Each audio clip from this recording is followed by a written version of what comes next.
to Concordia University's Forest Space. Thank you for joining us for the first part of there's a couple parts for today. The title of today's event is Montreal 2050, a climate haven. For this part, Alex Pache is going to deliver us a little bit of an introduction into what a climate haven is. And just to help situate you, we are streaming to YouTube live from Forest Space, and we are located here on unceded Indigenous lands in Tiohtià:ke, Montreal. We're running this event as a live stream Zoom meeting also. So those of you joining us there, you should see the two screens. You should see Alex's slides. You should see the Mentimeter with the code at the top for you to join there also. And if you have any questions at the end, we'll do a little bit of a Q&A moment there. Just if you're on Zoom, put your comments and questions into the chat. We'll see them. That'll be great. We can read them out. Those of you here in the space, just raise your hands. We'll bring a microphone over to you. Okay. It's now my pleasure to hand things over to Doctoral Candidate in Geography and Environmental Studies, but also, and most importantly today, 2025 Concordia Public Scholar, Alex Pache. Alex, over to you. Hello, hello. And Alex, we know you're juggling a bunch of things here with Mentimeter in your slides. Just if you have anything, just let us know. We'll fix it from back up here. So, like Doug said, today we're going to explore Montreal as a refuge from the worst impacts of climate change. Here is our little mascot, which is a tree inside a Montreal cone. And our slides today will be Montreal zoomed in on cones. So the schedule is what's the deal with climate havens for the first 20 minutes with me right now. So that's an interactive presentation where you could win. The top two people that win the quiz will get to choose these gift cards. And it's important that you answer as quickly as possible, because even if there's a certain amount of people that get the answers right, it's the two people that answered the quickest.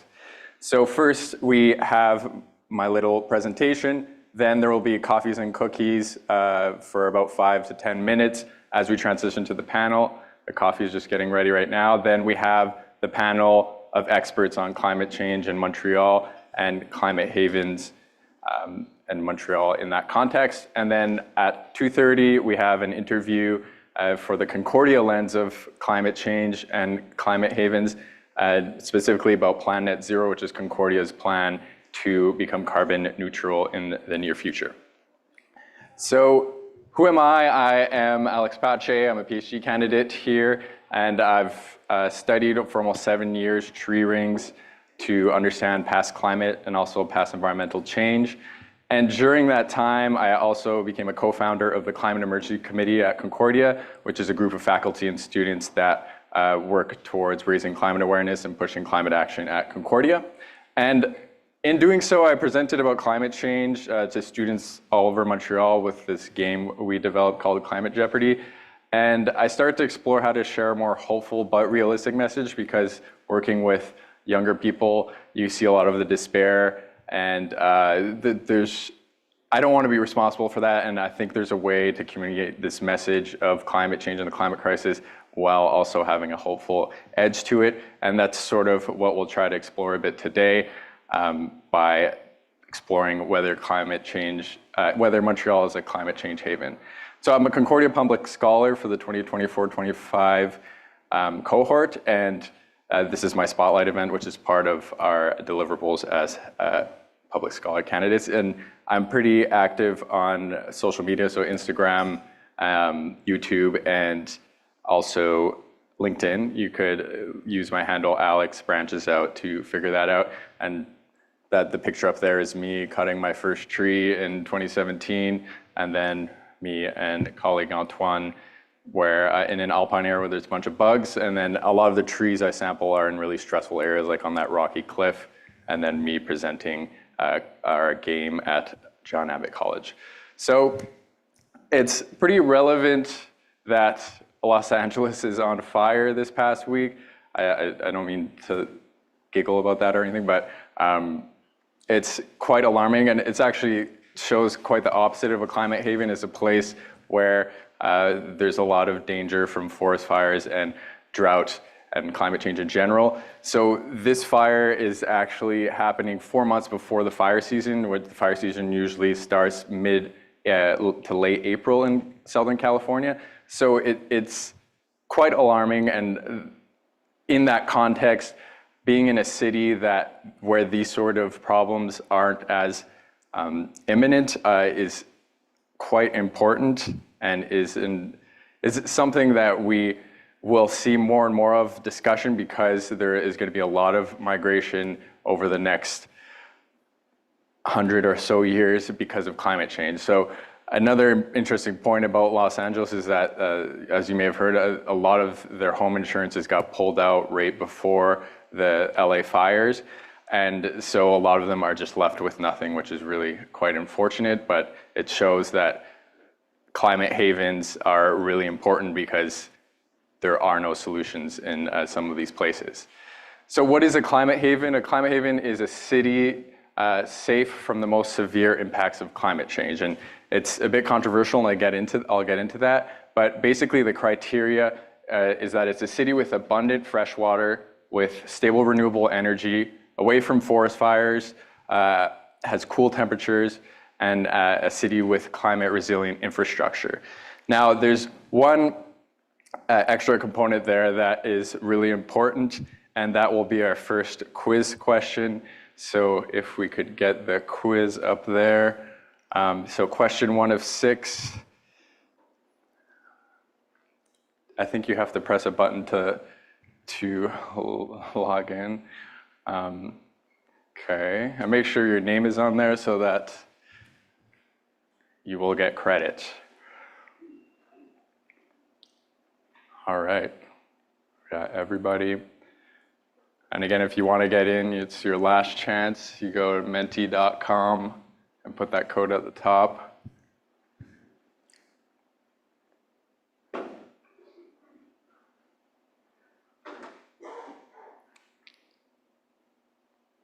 Okay, I think we'll get started. You could join in for the next questions if you want to. So answer fast to get more points. So what a climate haven is a city, and you have 20 seconds rather. Close to a mountain, without mines, away from the coast, or beside a river. Got 10 seconds. One of these is true. Everyone voted, perfect. Okay, so correct answer is away from the coast. We have 7 right answers. So this is especially true in the east, because the east coast, there's a lot of hurricanes, and we've seen a lot of that even this fall. So close to a mountain doesn't really change much. Without mines also doesn't really change much. Beside a river is good, but really what's important is being away from the coast. So whenever there'll be a question, I'll have Greta Thunberg, the "How dare you" pop up as a signal. So climate havens are controversial because you can see with these headlines, good luck finding a climate haven, or as climate-proof climate havens don't exist, the shady origins of climate haven myth. And this is because of course, nowhere is completely safe from climate change, but it's important to realize that there are places that will have less impacts than the others. And what was a big deal here was that certain things happened in the past year that really made people doubt the label climate haven itself, and that being thrown around. So I do a little bit of media analysis here of climate havens. So this is searches for climate haven on Google since 2004. You can see it was only searched for the first time in 2009, and then it was sort of steady until there was a bigger increase around 2018, 2019. So it really became a buzzword when a Guardian article came out in 2019 with Jesse Keenan, who's the director of the Center of Climate Change and Urbanism at Tulane University in New Orleans. And he basically suggested that there are these climate havens, and he said specifically Buffalo, New York as an example. And then there's another spike here in searches when the Buffalo, New York mayor read that article and then determined that his city is a climate haven, and this is a post-industrial city where the population has declined for a while. So to bring people there, to have people move in, he said in a press release that it is a climate haven. Now, then there was kind of a steady increase in searches, but a huge spike when Jesse Keenan again made a press release, and then they put this list of the 10 top climate havens in the USA, and this list was spread all over the place. And then after that came a lot of controversy of, oh, are these places actually climate havens? Are these just, is this just a real estate scheme to get people to move to certain places? So then there was a lot of pushback in this area. And then here, there was a big event that happened. And so we have our next question here. What was it, this event, that caused a lot of the controversy around climate havens? We have our leaderboard here. So Brandon, you're winning. Good job. And Mal is right behind. Is Mal here? Is it the Mal I know? Oh, hey, Mal. So the next question, everybody's in. Oh, we have 20 players now, okay. So remember, you have 20 seconds, and the fastest to answer gets more points.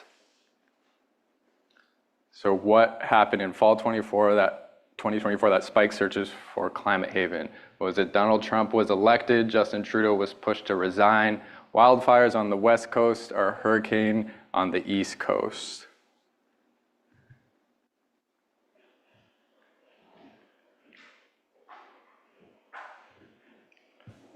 Well done. So it was hurricane on the East Coast. It was specifically the hurricane in Asheville, Carolina. So you can see in 2021 and 2022, this list of climate havens that was released, the number one was Asheville, North Carolina. And so there were plenty of articles about this, and Asheville is a climate winner, it's a climate haven. But then in fall 2024, of course, there was a tragedy. The hurricane came in and left the whole city devastated. And it was actually the equivalent of Niagara Falls for 619 days that fell on this city. So really quite alarming. Now, the top 5 climate havens were these. So you have Duluth in Minnesota, Ann Arbor, Detroit in Michigan, Buffalo, New York, Burlington, and Asheville. So of course, Asheville, not necessarily a climate haven because they got completely destroyed. And then Burlington also kind of got knocked off this list when there was a huge flood in July 2023. But still we're left with these places around the Great Lakes, which actually do seem like climate havens. So again, it's not, climate havens aren't, don't not exist. I would argue they do obviously exist, but there are claims that are made that are not necessarily based on science, are not necessarily based on what is actually going to happen in the future. And it's important to know these areas that will be safer because 30% of Americans cite climate change as a motivator to move in 2025. This is less the case in Canada, as we're not feeling the effects as much to the same extent yet. But by the end of the century, we're going to see a massive relocation redistribution of urban populations. This is climate scientist Dr. Stephen Vermette. So in general, are we making progress? It sounds a bit negative and it's a bit scary in general, but just to give a positive outlook in general of climate change and climate action, many countries have decoupled the economic growth from CO2 emissions. So this means that we could continue growing our economy and our population, but it's not necessarily leading to more carbon emissions. And this includes offshore production. So basically, if we send all of our factories to China, of course, we'll have less emissions, but this includes that. So that's good news.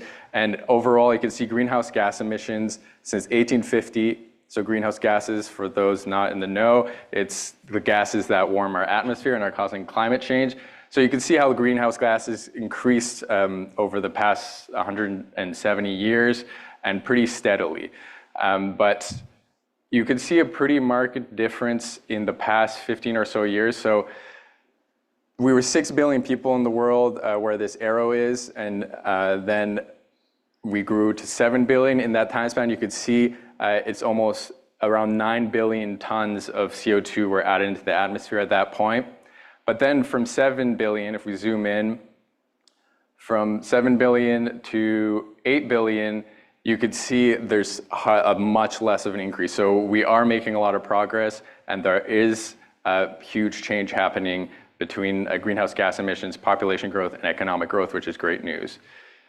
So we only went up about 1 billion tons of greenhouse gases, even though we went up a whole billion people in this time span, whereas previously it was 9 billion that we went up.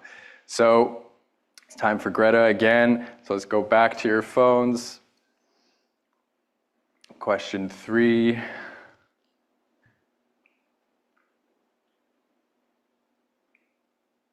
Oh, wow, we're at 26 now, okay.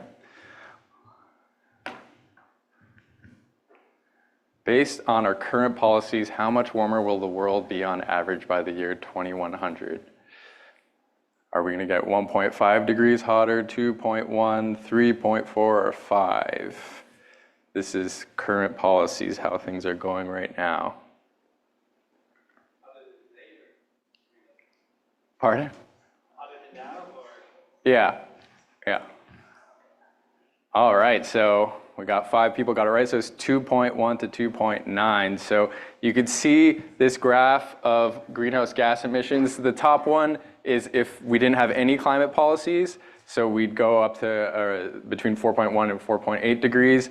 Current policies is in orange, so what we're doing right now, we'll be able to stop the warming to around 2.5 to 2.9, and then if the Paris Agreement targets were matched, then we'd be at 2.1, so that's the line below, and then there's the really optimistic pathways below there. So again, this is good news. We could have been warming much more than now, but we're hopefully going to stick to 2.5 to 2.9. And many scientists now say that global warming can stop relatively quickly after emissions go to zero. There's a bit of a controversy around this, but that's also something to be hopeful of, that in 2050, when hopefully we go mostly carbon neutral, or soon after that, the global warming will mostly stop, or we could hope that it will. All right, another question.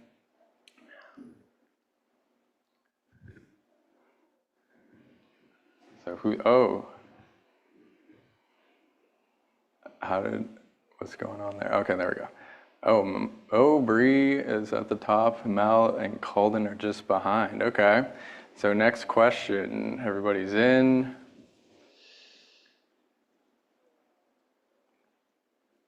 What city has reduced the greenhouse gas emissions most since 1990? Is it London, Montreal, or Los Angeles?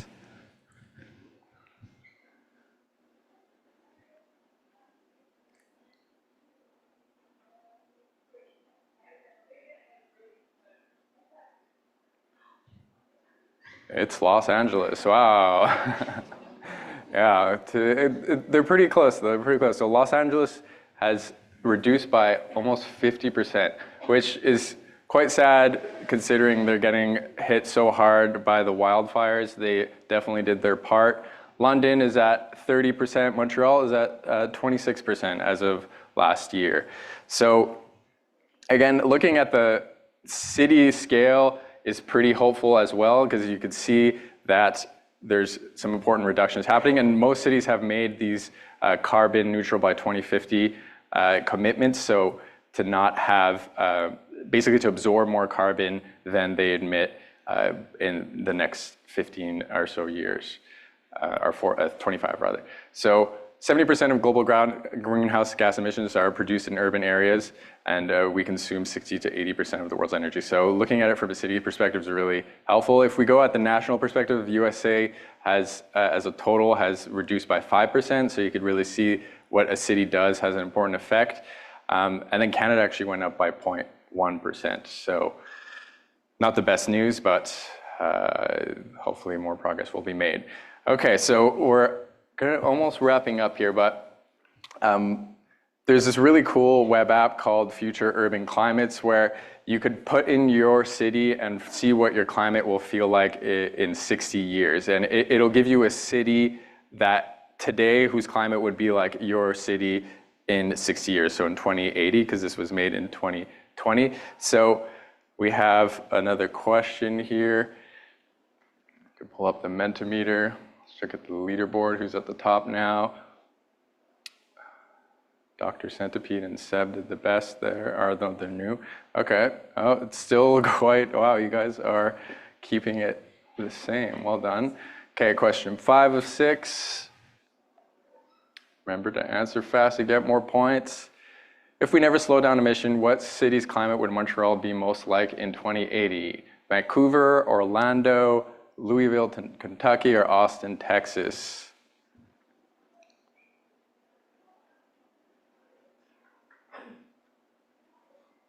Calden doesn't seem sure.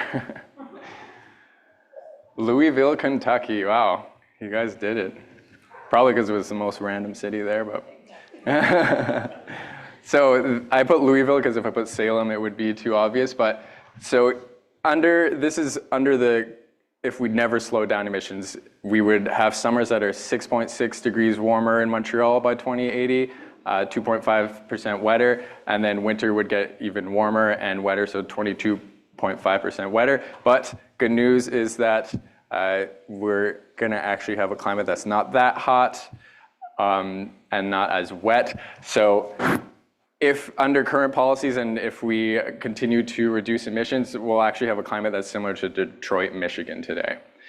So that's 2.5 degrees hotter in the summer, a bit wetter in the summer, 10% wetter in the winter, and around 3 degrees warmer.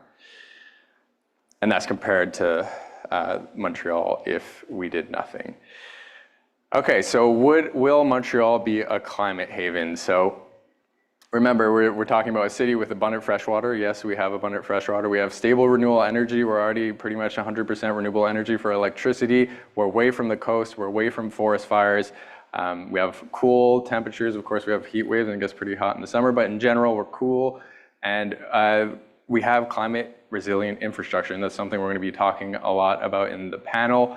So there's plenty of things to be hopeful about in Montreal. Some of the things that you could interact with directly, there's the whole composting program. There's the thousands and thousands of trees that have been planted. We're pioneers in bike sharing, in car sharing, and of course, there's the sponge parks that are quite impressive as well to reduce flooding. So our last and final question to see who the winners are.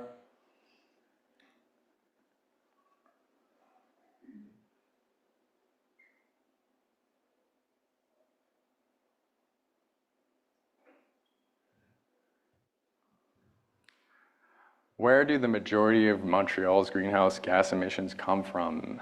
Is it transportation, waste, industry, or residential?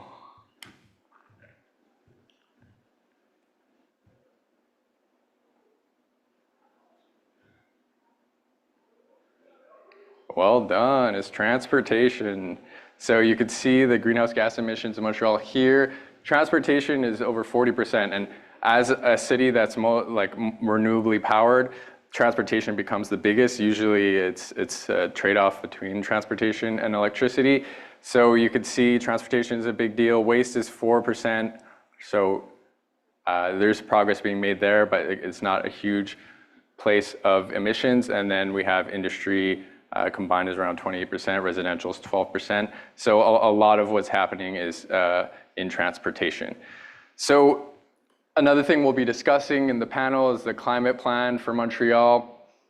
And it really shows that Montreal is a pioneer and really quite advanced for adapting the city to climate change, because even if we can't stop climate change, the places that are more adapted will be havens in a way as well. So Kate Yoder is a journalist. She said a refuge isn't something that nature hands us, but something we have to build ourselves. I would say it's a bit of both, because of course, if you're in better geography and all the criteria that I showed, it's important. So some of the targets in the Montreal 2020 to 2030 climate plan include reducing emissions by 55% by 2030 and being carbon neutral by 2050. In 2023, the progress is we've reduced 26%. They wanted to protect 10% of land. We've protected 7.6%, reduced food waste by 50%. There hasn't been an update on that yet, but I will ask Cindy Ribault, hopefully. And then another target is to transfer a lot of solo car trips to better options, whether it be public transit or active transit. That has been a bit of a challenge, but it's important that a lot of the baselines were made in 2020, which was the pandemic, so that causes issues with the baseline as well. And then reduce 47% new cars as electric. We're at 4.2%, but that's still a 52% increase from the previous year. So it is accelerating. Some of these things will only pan out when we get to 2030. Then there's the idea to reduce urban heat islands. So cities create a lot of heat just from the buildings and all the asphalt and cement. So far we've reduced that by 0.4%. And then plant 500,000 trees. We've planted 180,000 so far. So it's important also to recognize by 2040 to 2070, that time period, we will increase from 11 days of above 30 degrees to around 41 days. So it will get a lot hotter here. So adapting is really important, and that's something we will discuss and on the panel in a few minutes. So to see who won our gift cards, can we go back to the Mentimeter? And the winner,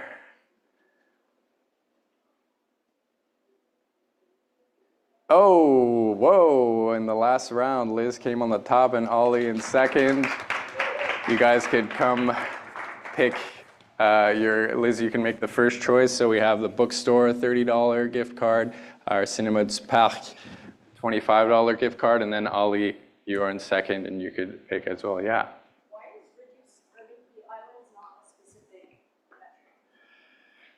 That's something you could ask on the panel. I'm not sure. But we'll have the panel in a few minutes. So there's coffee now. If you haven't grabbed food, there's food as well. We'll just set up the panelists and get going on that.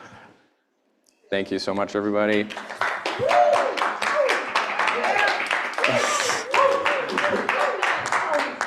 Thanks, Alex. Everyone joining us online, just stick around for a little bit. Keep your questions, and we can add those in at the end of the panel. Okay, we're back soon.